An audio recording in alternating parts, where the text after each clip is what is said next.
Assalamu alaikum, this is Wahid and today we are going to study third edition of New Oxford Modern English Book 8.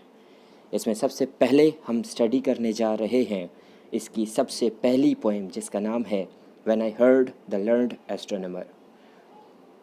इस poem में सबसे पहले हम इसके words to know को पढ़ेंगे. वर्ड्स टू नो में हमें कुछ वर्ड्स मिलेंगे जिनको जानना हमारे लिए बहुत ज़्यादा इम्पोर्टेंट है ये पोएम पढ़ने के लिए भी और इसके अलावा भी. तो वर्ड्स टू नो में सबसे पहला वर्ड है एस्ट्रोनॉमर. एस्ट्रोनॉमर कौन होता है? तो लिखा हुआ है कि a scientist who studies stars, moons, planets and other objects in space. एक साइंसदान जो स्टडी करता है स्टार्स को, मून्स को, स्टार्स सितारों को, मून्स चांदों को, प्लैनेट्स सियारों को, and other objects in space और स्पेस में मौजूद दूसरी अशिया को, दूसरी चीज़ों को स्टडी करता है. ऐसे शख्स को क्या कहा जाता है? ऐसे साइंसदान को क्या कहा जाता है? एस्ट्रोनॉमर कहा जाता है. उर्दू में इसको क्या कहेंगे? उर्दू में हम इसको माहिर फल्कियात कहते हैं. उसके बाद नेक्स्ट वर्ड है लर्नड. LEARN और ऊपर एपोस्ट्रोफी फिर D. मीनिंग लिखा हुआ है वेल एजुकेटेड यानी बहुत ज़्यादा तालीम याफ्ता, जो बहुत ज़्यादा तालीम हासिल करता हो. Usually written as learned. आपको स्पेलिंग या लर्नड की स्पेलिंग दी जा रही है LEARNED and pronounced with 2 syllables. आमतौर पर 2 syllables के साथ पढ़ा जाता है, 2 हिस्सों में पढ़ा जाता है. अब आगे बता भी रहा है कि कैसे. LEARN यानी लर्न, फिर ED को अलग पढ़ा जाता है जैसे लर्न इट. तो 2 syllables में इसको पढ़ा जाता है. Here it is pronounced as 1 syllable और यहाँ पर इस पोएम में इसको 1 syllable के तौर पर प्रोनाउंस किया जाएगा, पढ़ा जाएगा. यानी लर्नड को लर्नड पढ़ेंगे हम. To reflect an ordinary person's way of speaking. और इसमें हम ऐसा क्यों पढ़ेंगे? ताकि एक आम शख्स जैसे आम शख्स पढ़ता है किस तरह से पढ़ता है उसी तरह हम यहाँ पर भी इस वर्ड को पढ़ रहे होंगे, रीड कर रहे होंगे. उसके बाद नेक्स्ट वर्ड है लेक्चर्ड. लेक्चर्ड का आपको पता है लेक्चर देना किसी. आगे लिखा हुआ है अ lecture is a talk of presentation on a subject. किसी सब्जेक्ट पर कोई प्रेजेंटेशन करते हुए कोई बात कर देना, प्रेजेंटेशन करना लेक्चर कहलाता है. उसके बाद लेक्चर रूम. लेक्चर रूम क्या होता है? तो लिखा हुआ है इन द 19th century, 19वीं सदी में 19th century, people often want to listen to talks by experts on a range of subjects. लोग अक्सर एक्सपर्ट से, माहिरीन से, किसी भी सब्जेक्ट के माहिरीन से, उन माहिरीन के अल्फाज में सुनना चाहते थे. These were held in public rooms. तो वो जो गैदरिंग होती थी वो पब्लिक रूम्स में होती थी और इन कम्युनिटी हॉल्स या फिर कम्युनिटी हॉल्स में होती थी. वो पब्लिक रूम्स या कम्युनिटी लेक्चर रूम कहलाते थे क्योंकि वहाँ पर लेक्चर्स होते थे. तो उस वक्त ये था, आज के दौर में ये बहुत कम होता है. उसके बाद नेक्स्ट है मिस्टिकल. मिस्टिकल का मीनिंग लिखा हुआ है हैविंग और इंस्पायरिंग ऑफ और फैसिनेशन. यानी किसी दिलकशी, कोई ऐसी चीज़ जो आपको कशिश कर रही हो, ठीक है, जो ऐसी चीज़ हो जो पोशीदा हो, छुपी हुई हो और आपको अपनी तरफ माइल कर रही हो, ऐसी चीज़ को मिस्टिकल कहते हैं, जिसको पोशीदा भी हम उर्दू में कह सकते हैं. उसके बाद प्रूफ्स क्या हैं? एविडेंस यानी कि सबूत. That a mathematical equation is true. कि एक मैथमेटिकल इक्वेशन सही है, इसका सबूत हम प्रूफ कहते हैं उसको. यानी सबूत, किसी भी बात का सबूत हो, प्रूफ कहलाता है. अब इस पोएम को हम पढ़ते हैं और हम समझते हैं कि इस पोएम में क्या बात की गई है. तो पोएट कहता है When I heard the learned astronomer, जब मैंने सुना एक पढ़े लिखे तालीम याफ्ता एस्ट्रोनॉमर को, यानी माहिर फल्कियात को।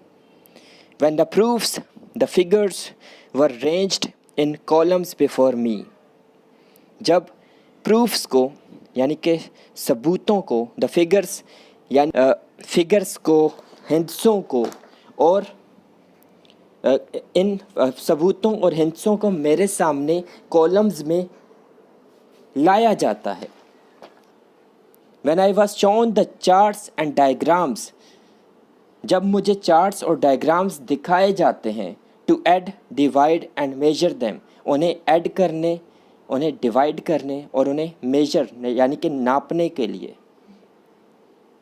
When I sitting heard the astronomer, जब मैंने बैठे हुए सुना एस्ट्रोनॉमर को, where he lectured, जहाँ पे वो लेक्चर दे रहा होता है, with much applause, बहुत ज़्यादा तारीफ़ के तौर पर तारीफ़ कर रहा होता है उस लेक्चर में, इन द लेक्चर रूम, कहाँ पर, एक लेक्चर रूम में। एस्ट्रोनॉमर एक लेक्चर रूम में लेक्चर दे रहा होता है, बहुत तारीफ़ करता है। How soon unaccountable I became tired and sick, कितनी जल्दी बग़ैर किसी वजह के, बिला वजह, बग़ैर किसी वजह के, आई बिकेम टायर्ड, मैं थक जाता हूँ, एंड सिक, थक जाता हूँ और बीमार पड़ जाता हूँ। यानी उसकी बातें इतनी गहरी होती हैं कि वो सुनकर बग़ैर किसी वजह के मैं थक जाता हूँ और बीमार पड़ जाता हूँ। Till rising and gliding out I wondered of bye my self, फिर उठते हुए और चलते हुए मैं खुद में सोच रहा होता हूँ। In the mystical moist night air, पशीदा नम यानी नमी वाली रात की हवा में, and from time to time, और वक्त के साथ साथ, looked up in perfect silence at the stars, ऊपर देखता था मुकम्मल खामोशी में सितारों की तरफ। तो ये छोटी सी पोइम यहाँ एंड होती है, जो लिखी है वाल्ट विटमैन ने। वाल्ट विटमैन कौन है, इस पोइट का भी तारुफ करवा देते हैं अबाउट द पोइट में। तो हम पढ़ते हैं, Walt Whitman worked as a journalist, एक जर्नलिस्ट के तौर पर इन्होंने काम किया, अ टीचर, एक टीचर के तौर पर भी काम किया, एंड अ गवर्नमेंट क्लर्क, और एक गवर्नमेंट क्लर्क के तौर पर भी ये काम कर चुके थे। His major work Leaves of Grass was a volume of poems that he kept adding to throughout his life. इनका सबसे बड़ा मेजर जो काम इन्होंने किया वो लीव्स ऑफ ग्रास है। लीव्स ऑफ ग्रास इस इनकी पोएम्स का एक मजमुआ था। ये पोएम्स के लिए एक बुक्स लिखते थे, तो वो जो वॉल्यूम है उसमें वो ऐड करते रहे, अपनी पूरी ज़िंदगी इसी वॉल्यूम को लिखते रहे, जिसका नाम था leaves of grass. His style broke away from conventional poetry, and some of his poems seem very close to prose in their style. उनके स्टाइल ने, उनके पोएम्स लिखने का स्टाइल ऐसा था कि उस वक्त की पोएम्स से वो बिल्कुल हट कर थे। उनकी पोएम्स में ज़्यादा कुछ ऐसी पोएम्स भी थीं जो बिल्कुल प्रोस की तरह थीं, जैसे वो आम ज़बान में आम चैप्टर्स वगैरह लिख रहे हैं, बिल्कुल प्रोस की तरह का स्टाइल में वो पोइट्री किया करते थे। He wrote in free verse, वो फ्री वर्स में लिखते थे। फ्री वर्स से मुराद ऐसे लिखते थे कि जिसमें आपको कोई रिम नहीं मिलता था, कोई ऐसे वर्ड्स, ऐसी लाइनें नहीं मिलती थीं जो एक दूसरे से मिलती जुलती हों, जिनका साउंड एक दूसरे से मिलता जुलता हो। And although he did not invented, बहरहाल उन्होंने इसको इन्वेंट नहीं किया था, फ्री स्टाइल को उन्होंने इन्वेंट तो नहीं किया था, लेकिन इसके बावजूद he is known as the father of free verse, वो फादर ऑफ फ्री वर्स के तौर पर जाने जाते हैं। Whitman continues to be one of the most influential American poets. Whitman influential यानी बहुत ज़्यादा असर रखने वाले अमेरिकन पोइट्स में से जाने जाते हैं। अब हम इस पोइम की क्वेश्चन आंसर्स की तरफ आते हैं। इसके क्वेश्चन आंसर्स में आंसर द फॉलोइंग क्वेश्चंस, नीचे दिए गए आंसर्स को अपने क्वेश्चंस को आपने आंसर करना है। क्वेश्चन नंबर 1, ABCDEFG, जी तक आपको क्वेश्चंस मिल रहे हैं। क्वेश्चन नंबर ए में आपको मिल रहा है, in the first half of the poem where is the poet, यानी पोइम के पहले हिस्से में पोइट कहाँ पे है, ये आपको पोएम पढ़ के अंदाज़ा हो चुका होगा। फिर सेकंड है who is he with and what is he doing, वो किसके साथ है और वो क्या कर रहा है। फिर सी है विच वर्ड्स और phrases show that the astronomer is respected by the poet and the audience, कौन से वर्ड्स या कौन से फ्रेजेस ऐसे हैं कि एस्ट्रोनॉमर को रिस्पेक्ट दी जाती है शायर के ज़रिए, यानी शायर और ऑडियंस वहाँ सुनने और ये शायर उस एस्ट्रोनॉमर को रिस्पेक्ट दे रहे होते हैं, ये कौन से वर्ड्स ज़ाहिर करते हैं। उसके बाद नेक्स्ट है what scientific tools and methods does the astronomer use, एक एस्ट्रोनॉमर कौन कौन से साइंटिफिक टूल्स और मेथड्स को इस्तेमाल करता है, यूज़ करता है, ये भी आपको ये पोएम पढ़ के पता चल जाएगा। उसके बाद नेक्स्ट है in the second half of the poem where is the poet, poem के दूसरे हिस्से में पोएट कहाँ पर है ये बताना है। Who is he with and what is he doing, वो किसके साथ है और वो क्या कर रहा है। और लास्ट क्वेश्चन है what words and images in the first half of the poem are a contrast to the perfect silence in the final line. Poem के दो पार्ट हैं, तो इन दो पार्ट्स में से पहले पार्ट में ऐसे कौन से वर्ड्स और ऐसे कौन से फ्रेजेस हैं जो इस पोएम की आखिरी लाइन जहाँ पर लिखा हुआ है द परफेक्ट साइलेंस, इससे कंट्रास्ट करते हैं, इससे मिलते जुलते हैं, तो उनको अपने तलाश करके लिखना है। तो ये तमाम क्वेश्चंस के आपने आंसर्स ढूंढने हैं, बनाने हैं, तलाश करने हैं और अपने पास लिख लेने हैं।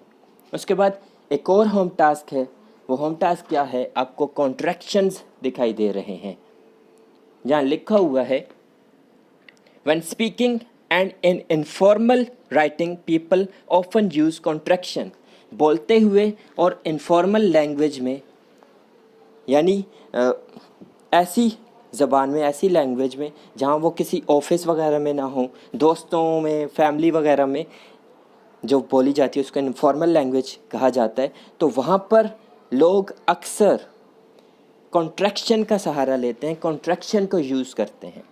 एग्जांपल्स नीचे दी जा रही हैं, एग्जांपल्स में दे माइट से, मतलब वो ये भी कह सकते हैं कि I don't like M, I don't like M, instead of ये किसकी जगह वो कहेंगे I do not like them.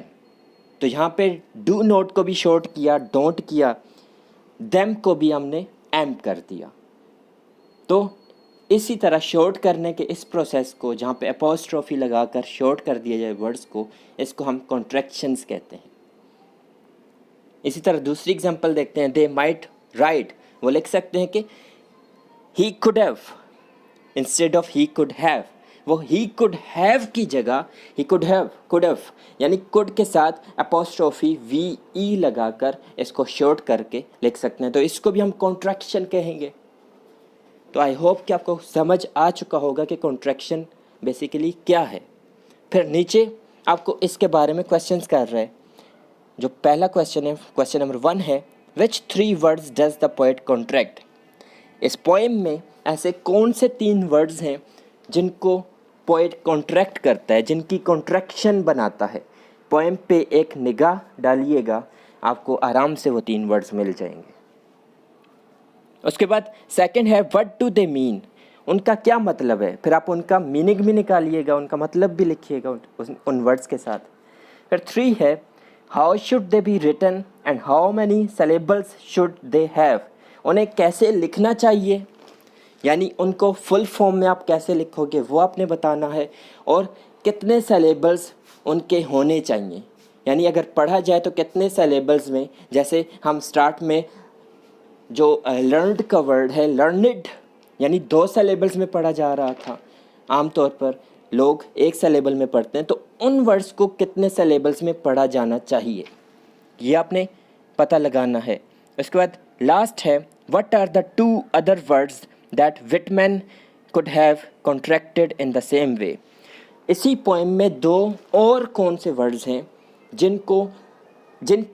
जिनको देखकर आपको लगता है कि पोएट को चाहिए था कि इन वर्ड्स को भी वो कॉन्ट्रैक्ट करता, उनकी भी कॉन्ट्रैक्शन बनाकर इस पोएम में वो लिखता है। ऐसे 2 वर्ड्स और आपने तलाश करने हैं इसी पोएम में से। फिर साइड पर बॉक्स के अंदर आपको लिखा हुआ दिखाई दे रहा है, do not use contractions in your school work और इन फॉर्मल राइटिंग। के काम में और फॉर्मल राइटिंग में कॉन्ट्रैक्शंस को यूज़ नहीं किया करो। कॉन्ट्रैक्शंस को मैं बेसिकली मैं बता देता हूँ कि शॉर्ट करना, वर्ड्स को शॉर्ट करके लिखना या पढ़ना, ये इनफॉर्मल लैंग्वेज में होता है।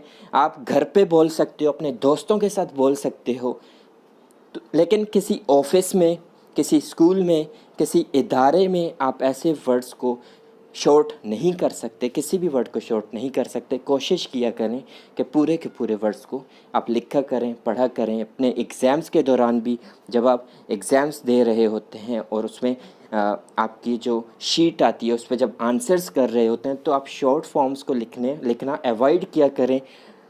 हर टीचर जो जानता हो तो वो इन मिस्टेक्स को काउंट करता है। बाद में बहुत सारे स्टूडेंट्स सोच रहे होते हैं कि हमारे मार्क्स कहाँ से डिडक्ट हुए, तो आपको ये छोटी छोटी गलतियाँ जो हैं आपकी, इन छोटी छोटी गलतियों की वजह से, इन छोटी छोटी मिस्टेक्स की वजह से आपके मार्क्स डिडक्ट हो जाते हैं।